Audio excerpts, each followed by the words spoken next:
เช้านี้ที่สกลนครแสดงอิมุสุสวัสดีFCทางฝั่งไทยและฝั่งลาวอยู่ข้างหน้าผมนี่คือสมุนไพรต้นพญาป้องทองนะพี่น้องเด้อผมได้มาใหม่ๆพี่น้องผมสั่งเอามาปลูกพี่น้องเพราะแถวบ้านผมมันบ่มีถ้าสมุนไพรตัวนี้มันจะเกิดตามภูตามผาตามเขาสมุนไพรป้องทองเนี่ยมันหายากตามบ้านนอกคอกนาเฮานะพี่น้องเนาะ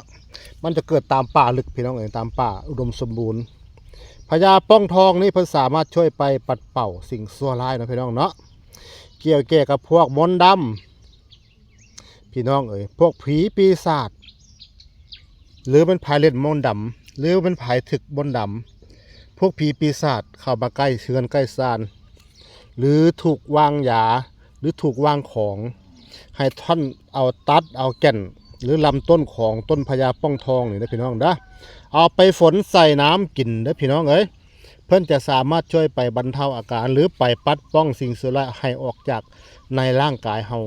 บ่ให้สิ่งชั่วร้ายบ่ให้มนต์ดำเข้ามาอยู่ในร่างกายเฮานะพี่น้องเนาะพอเฮาฝนกินแล้วเรียบร้อยมนต์ร้ายมนต์ดำสิ่งชั่วร้ายออกจากร่างกายเฮาแล้วให้เฮาถือตัดเอาประมาณสัก1 ข้อมือแขนคอนำเด้อพี่น้องเด้อแก่นของพญาป้องทองนี่ถือติดตัวไปพวกผีปีศาจจะบ่เข้าใกล้ร่างกายเฮานะพี่น้องเนาะเพิ่นย่านแม้แต่พระธุดงค์ยังใส่สมุนไพรพญาป้องทองนี่ถือติดตัวไปได้พี่น้องเนี่ยผมกะเคยเจอสิ่งชั่วร้ายเข้าใกล้เนาะเพราะผมกะเอาพญาป้องทองนี่ถือติดตัวไปเพิ่นก็บ่เข้ามาใกล้พี่น้องถ้าเฮามีสมุนไพรพญาป้องทองนี่พวกผีปีศาจจะบ่เข้าใกล้ร่างกายเฮานะพี่น้องเนาะ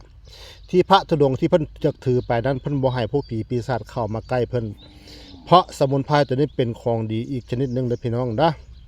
สำหรับท่านที่ถึกมนต์ดำหรือถึกสงสัยว่าโดนของ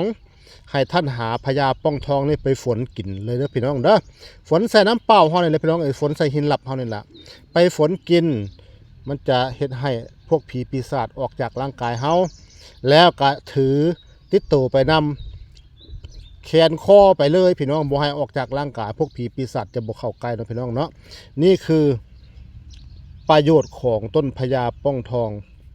สมุนไพรปัดป้องสิ่งชั่วร้ายสมุนไพรป้องกันมนต์ดำคุณใส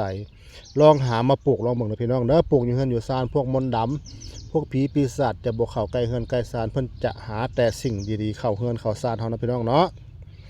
เอาก่อนกินก่อนใส่หรือจังใดก็ให้ศึกษาดีๆเด้ออย่าพาเชื่อผมเด้อให้ศึกษาดีๆก่อนพี่น้อง